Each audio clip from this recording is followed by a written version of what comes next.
Hello అండి. Very good day all of you.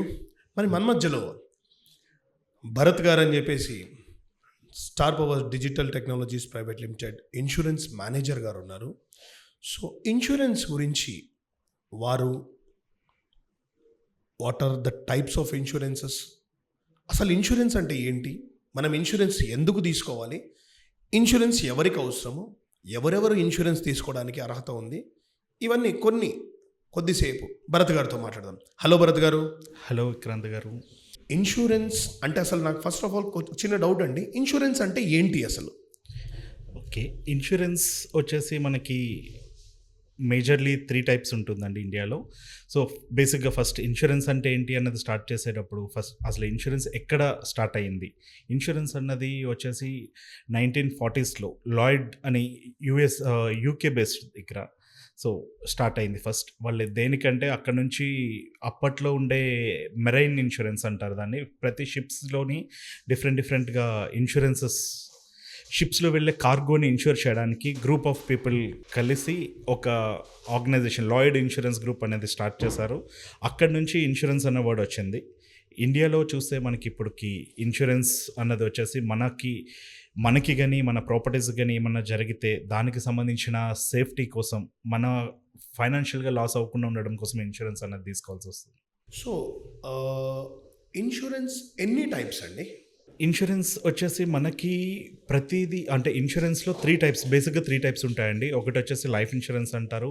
So అది వచ్చేసి మనకి ఏమన్నా జరిగితే మన తదనంతరం ఉండాల్సిన insurance, I mean to say మన ఫ్యామిలీకి సపోర్ట్గా ఉండడం కోసం చేసే ఇన్సూరెన్స్. రెండోది వచ్చేసి జనరల్ ఇన్సూరెన్స్ అంటారు. జనరల్ ఇన్సూరెన్స్ అంటే any type of any type of ప్రాపర్టీకి కానీ, లైఫ్ కాకుండా మనం ఏం చేసినా కూడా దానికి ఒక షాప్కి చేయొచ్చు, ఒక బిల్డింగ్కి చేయొచ్చు, ఒక ఆర్గనైజేషన్కి చేయొచ్చు, లేకపోతే వెహికల్కి చేయొచ్చు, ఒక 2 వీలర్ దగ్గర నుంచి ఏరోప్లేన్ వరకు చేసేదాన్ని జనరల్ ఇన్సూరెన్స్లోకి వస్తుంది. జనరల్ ఇన్సూరెన్స్లోనే చాలా ఇంకా ఇన్ డెప్త్ చాలా ప్రొడక్ట్స్ ఉన్నాయి. అవి నెక్స్ట్ ఎక్స్ప్లెయిన్ చేస్తాను. అండ్ మూడోది వచ్చేసి మనకి హెల్త్ ఇన్సూరెన్స్. ఈ మధ్యన కోవిడ్ తర్వాత నుంచి హెల్త్ ఇన్సూరెన్స్ కూడా ప్రతి ఒక్కరికి మంచి అవగాహన వచ్చింది. బట్ ఇవి ఇన్ డెప్త్ మనం డిస్కస్ చేసినప్పుడు చెప్తాం. బట్ ఇండియాలో ఇప్పుడు దాకా మనకున్నవైతే 3 టైప్స్ ఆఫ్ ఇన్సూరెన్స్ ఉన్నాయి. ఇక్కడ అంటే నాకు ఒక చిన్న డౌట్ ఏంటంటే, ఇన్సూరెన్స్ ఎవరు తీసుకోవచ్చు, అసలు ఏ ఏజ్ నుంచి ఇన్సూరెన్స్ తీసుకోవచ్చు, ఏ ఏజ్ వరకు తీసుకోవచ్చు? ఎస్, ఇన్సూరెన్స్ ఎవరు తీసుకోవచ్చు అన్నది కామన్. లైక్ ఇక్కడ మనం 2 టైప్స్ ఆఫ్ పర్సనల్ ఇన్సూరెన్స్ అలాగే జనరల్ ఇన్సూరెన్స్లో చూస్తే కనుక, పర్సనల్ ఇన్సూరెన్స్ వచ్చేసి 18 ఇయర్స్ నుంచి 65 ఇయర్స్ వచ్చేంత వరకు ఎవరన్నా కూడా హెల్త్ ఇన్సూరెన్స్ తీసుకోవచ్చు. లైఫ్ ఇన్సూరెన్స్ కూడా సేమ్. లైఫ్ ఇన్సూరెన్స్ వచ్చేసి మనం ఇప్పుడే పుట్టిన అంటే మోస్ట్లీ 90 డేస్ తర్వాత నుంచి పుట్టిన అబ్బాయి నుంచి 75 ఇయర్స్ వచ్చిన వాళ్ళ వరకు కూడా ఈ లైఫ్ ఇన్సూరెన్స్ అన్నది తీసుకోవచ్చు. సో అగైన్ మనం దేనికోసం ఎవరికన్నా కూడా, ఎవరన్నా అబ్బాయిలు కానీ అమ్మాయిలు కానీ ఎవరన్నా కూడా ఇన్సూరెన్స్ తీసుకోవచ్చు.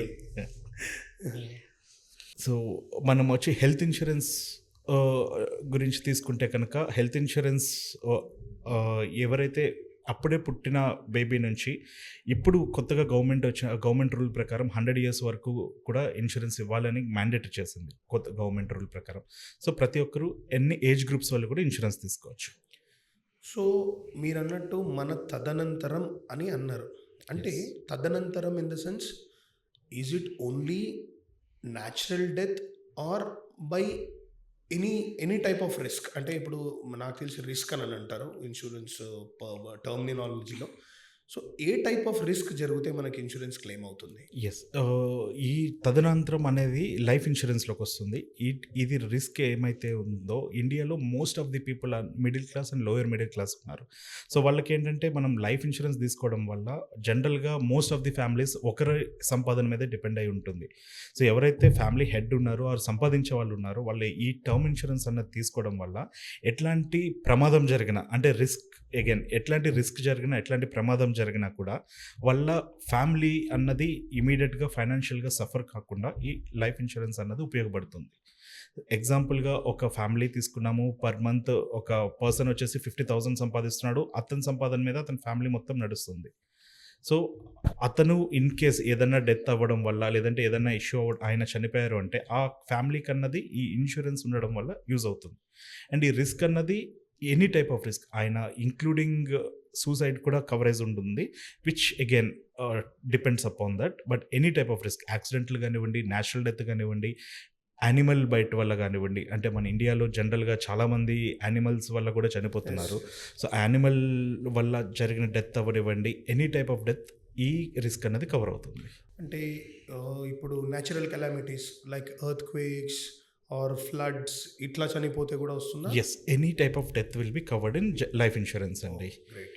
ఓన్లీ థింగ్ ఎస్, ఇది లైఫ్ ఇన్సూరెన్స్లో కవరేజ్ అయ్యేది. ఎనీ టైప్ ఆఫ్ డెత్ ఒక్కసారి ఇన్సూరెన్స్ తీసుకున్నారు అంటే కనుక చనిపోయిన తర్వాత సో వాళ్ళ ఫ్యామిలీకి ఏదైతే అమౌంట్కి ఇన్సూరెన్స్ చేసుకున్నారో ఆ ఇన్సూరెన్స్ వస్తుంది.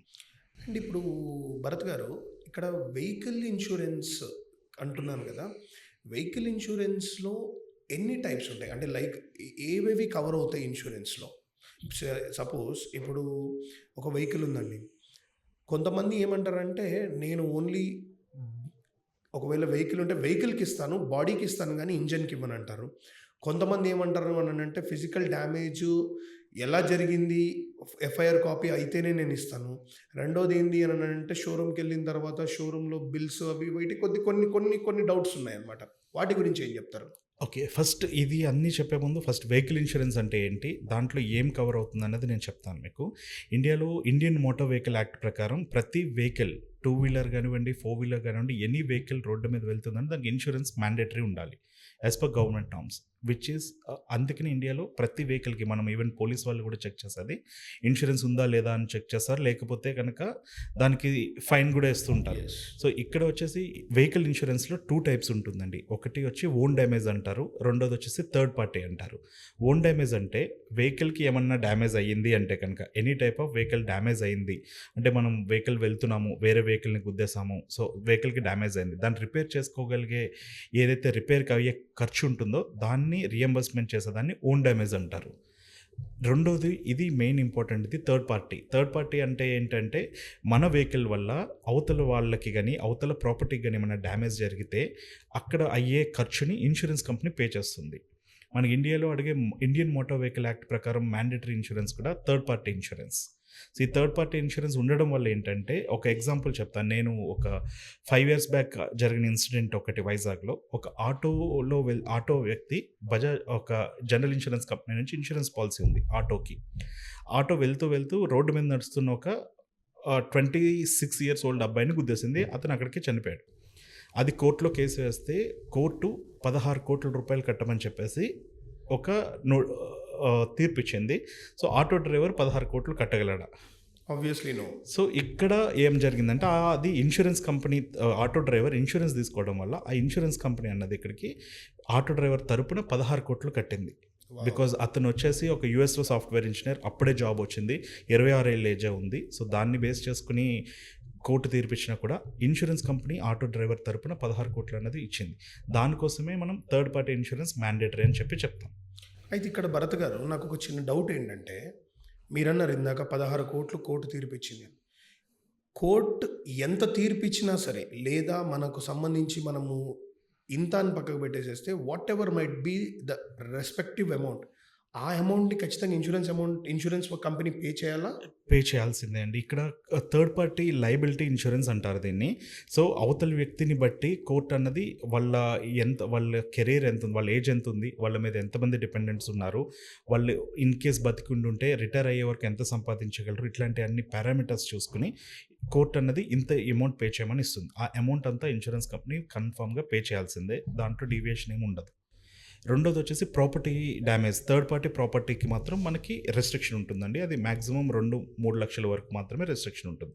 కానీ అవతల వ్యక్తికి కానీ, అంటే ఏదైనా పర్సన్కి ఇంజరీస్ అయినాయి, చనిపోవాల్సిన అవసరమే లేదు, కాళ్ళు చేతులు విరిగిపోయినా, టెంపరీ డిజబిలిమెంట్ అయినా కూడా కోర్టు ఎంతైతే చెప్తుందో అంత పేమెంట్ చేయాల్సిందే ఇన్సూరెన్స్ కంపెనీ. ఓకే. సో ఇంకొకటి భరత్ గారు, ఇక్కడ నాకు ఒక చిన్న డౌట్ ఏంటంటే, ఇప్పుడు జనరల్లీ మనం అనుకున్నట్టు ఇన్సూరెన్స్ కంపెనీస్కి ప్రీమియమ్స్ మీకు తెలుసు, ఏజ్ని బట్టి అది వస్తుంటుంది. ఒకళ్ళు 50,000 60,000 రావచ్చు, ఒక్కొక్కళ్ళకి ఒక్కొక్క ప్రీమియం రావచ్చు. సో దీన్ని సింప్లిఫై చేసి ఒక సగటు మనిషి తను ఇన్సూరెన్స్ తీసుకోవాలి సింప్లిఫైడ్గా, లేదు నాకు మంత్లీ ఇంత పెట్టుకోవాలనుకున్నా, క్వార్టర్లీ ఇంత పెట్టుకోవాలి. ఆ ఆప్షన్స్ ఏమైనా ఉంటాయా ఇన్సూరెన్స్‌లో?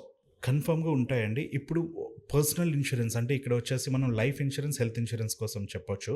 హెల్త్ ఇన్స్యూరెన్స్ అన్నది ఇప్పుడు చాలా మార్కెట్‌లో వచ్చేసి 7 exclusive health insurance companies available ఉన్నాయి. అవి కాకుండా రెగ్యులర్ జనరల్ ఇన్స్యూరెన్స్ అన్ని కంపెనీస్ 26 కంపెనీస్ ఏదైతే ఉన్నాయో ప్రతి ఇన్స్యూరెన్స్ కంపెనీ కూడా మనకి హెల్త్ ఇన్స్యూరెన్స్ ఆప్ట్ చేస్తున్నాయి. హెల్త్ ఇన్స్యూరెన్స్ వచ్చేసి మన రిక్వైర్మెంట్ బట్టి అంటే ఎగ్జాంపుల్‌గా నేను నెలకి ఐ మీన్ సంవత్సరానికి 20,000లోనే నాకు ఇన్స్యూరెన్స్ కావాలి అంటే we can search for it. 20,000 మనం బడ్జెట్ పెట్టుకొని దానికి సంబంధించి ఎంతైతే ఇన్స్యూరెన్స్ వస్తుందో అది మనం తీసుకోవచ్చు. దానికంటే బెటర్‌గా లైఫ్ ఇన్స్యూరెన్స్ కూడా నెక్స్ట్ లెవెల్. లైఫ్ ఇన్స్యూరెన్స్‌లో కూడా మనం ఎంతైతే ప్రీమియం పే చేయగలమో ఇప్పుడు వచ్చేది ఆన్‌లైన్‌లో కూడా మనం చాలా చూస్తున్నాం. నెలకి ₹500 కట్టండి ఇన్స్యూరెన్స్ ఉంటుంది. కానీ ఇన్స్యూరెన్స్ లైఫ్ ఇంకా హెల్త్ ఇన్స్యూరెన్స్ వచ్చేసి కన్ఫర్మ్‌గా మన ఏజ్ మీద డిపెండ్ అయి ఉంటుందండి. మన ఏజ్ ఎక్కువైతే ఇన్స్యూరెన్స్ ఎక్కువ ప్రీమియం ఎక్కువ పే చేయాల్సొస్తుంది. ఏజ్ తక్కువైతే తక్కువ ప్రీమియం పే చేయాల్సొస్తుంది. అందుకే మనం ఎక్కువ ఎవరినైతే పుష్ చేస్తామంటే ఈ ఇన్స్యూరెన్స్ ఎంత త్వరగా తీసుకుంటే మనకంత బెనిఫిట్ అవుతూ ఉంటుంది. జనరల్‌గా 26 సంవత్సరాల వాళ్ళు ఒక ₹1,00,00,000 ఇన్స్యూరెన్స్ తీసుకోవాలి అంటే ₹1,00,000 అవుతుంది.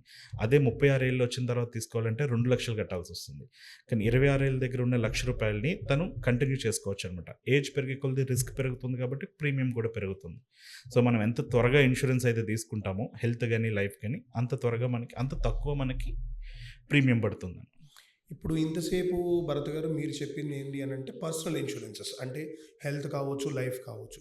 ఇప్పుడు కస్టమర్ అంటే ఇప్పుడు జనరల్‌గా ఒక person not only health and life తను ఆల్మోస్ట్ లోన్స్ కూడా తీసుకుంటా ఉంటాడు. సో, లోన్స్ తీసుకుంటున్నప్పుడు తనకు లోన్‌కి ఒకవేళ తనకేదైనా జరిగింది అనంటే రేపు ఫ్యామిలీ కడుతుందా లేదా అనే కొద్దిగా భయం అనేది ఉంటది. సో, తనకు అట్లాంటి పరిస్థితుల్లో తనకు ఏమన్నా సేఫ్టీ ఉందా? లోన్స్ నుంచి కూడా ఇన్సూరెన్స్ తీసుకోవచ్చా లోన్స్ పైన? యెస్. ఇది చాలా మంచి పాయింట్ అండి. యాక్చువల్లీ స్టాప్ అవర్స్ అన్నది మాది వచ్చేసి ఇండియాలోనే బిగ్గెస్ట్ డీఎస్సీఏ. మేము ఆల్మోస్ట్ మంత్‌కి 3,000 క్రోర్స్ లోన్స్ డిస్బర్స్ చేస్తున్నాము. సో, మేము చేసే ప్రతి లోన్ మీద we are giving an insurance policy. అది లోన్ ప్రొటెక్టర్ అంటారు. ఇందులో వచ్చేసి ఎట్లాంటి టైప్ ఆఫ్ రిస్క్ జరిగిన లోన్ తీసుకున్న వాళ్ళకి ఎట్లాంటి టైప్ ఆఫ్ రిస్క్ జరిగినా కూడా దాన్ని ఏదైతే ఈఎంఐ గాని లేదంటే ఔట్‌స్టాండింగ్ బ్యాలెన్స్ ఉందో అది ఇన్స్యూరెన్స్ కంపెనీ పే చేసే విధంగా మేము పాన్ ఇండియా లెవెల్‌లో అన్ని తీసుకున్న అన్ని లోన్స్‌కి కూడా ఈ ప్రొడక్ట్ అయితది అటాచ్ చేస్తున్నామండి. సో, దానివల్ల బెనిఫిట్ ఏంటంటే రేపొద్దున ఈ బర్డెన్ అన్నది ఫ్యామిలీ మీద పడకుండా ఉంటుంది. ఎనీ టైప్ ఆఫ్ రిస్క్ జరిగినా అంటే చనిపోనవసరమే లేదు. ఆయన సంపాదించలేని సిట్యుయేషన్‌లో ఉన్నారు యాక్సిడెంట్ అయ్యి. ఆ టైంలో కూడా మనకి యూజ్ అయ్యే విధంగా ఈ లోన్ ప్రొటెక్టర్ అన్నది ఉంటుంది. సో, ఈ లోన్ ప్రొటెక్టర్ అన్నది మేము ప్రతి ఇన్స్యూరెన్స్ పాలిసీతో పాటు అటాచ్ చేసి ఇస్తున్నామండి. థ్యాంక్ యూ సో మచ్ అండి. మా గురించి, మా ప్రేక్షకుల గురించి మీరు మీ విలువైన సమయాన్ని ఇచ్చి, మరి మాకు ఇంటర్వ్యూ ఇచ్చినందుకు మీకు మరియు మీ డిజిలోన్స్ కంపెనీ వారికి ధన్యవాదాలు. Thank you so much. Over to studio. Thank you.